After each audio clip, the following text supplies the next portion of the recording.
ఇప్పుడు పాతాళ భైరవి సినిమా గురించి చెప్పుకుందాం అనుకున్నాం. ఎప్పుడో 50లో వచ్చిన ఆ సినిమా గురించి ఇప్పుడు చెప్పాల్సిన అవసరం ఏముందని మీరు అనుకోవచ్చు. నిజమే. అయితే ఇప్పుడు వచ్చే సినిమాల్లో ఏ సినిమా కూడా 200 కోట్లు 300 కోట్లు తక్కువ కాకుండా తీస్తున్నారు. దానిలో గ్రాఫిక్స్ ఎఫెక్ట్స్ అద్భుతం అదరహో అంటున్నారు.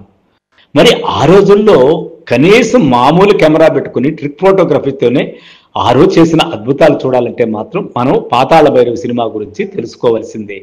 ఆ సినిమా గొప్పతనం ఏంటి అసలు? అది తెలుగు సినిమా చరిత్రలో అపూర్వమణి అంటుంటారు. ఇంతకు ఆ అపూర్వం ఏమిటి? ఇది 1951లో విడుదలైన మాయాజాల ప్రధాన కథతో కూడుకున్న ఫ్యాంటసీ సినిమా. అంటే ట్రిక్ ఫోటోగ్రఫీతో కేవలం మాయా మంత్రాల్ని విజువలైజ్ చేస్తూ తీసినటువంటి సినిమా. ఇప్పటికీ ఎంతో మంది ప్రేక్షకుల హృదయాల్లో నిలిచిపోయింది. ఇప్పటికీ కూడా ఎప్పుడు టీవీలో వచ్చినా ఆ సినిమాను చూసేవాళ్ళే ఎక్కువ మంది.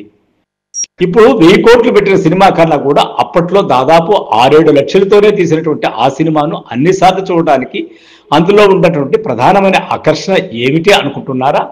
అందులో విలన్ పాత్రధారి ఎస్వి రంగారావు కావచ్చు, హీరో పాత్రధారి ఎన్టీ రామారావు కావచ్చు, హీరోయిన్ పాత్రధారి మాలతి కావచ్చు, ఇక దర్శకుడు కేవీ రెడ్డి గురించి చెప్పాల్సిన అవసరమే లేదు. ఇక కెమెరామెన్ వీటన్నిటికీ మూలస్తంభంగా నిలిచినటువంటి ఆ చిత్రం ఇప్పుడు కూడా పలు కోణాల్లో తన గొప్పతనాన్ని చాటుతూనే ఉంది.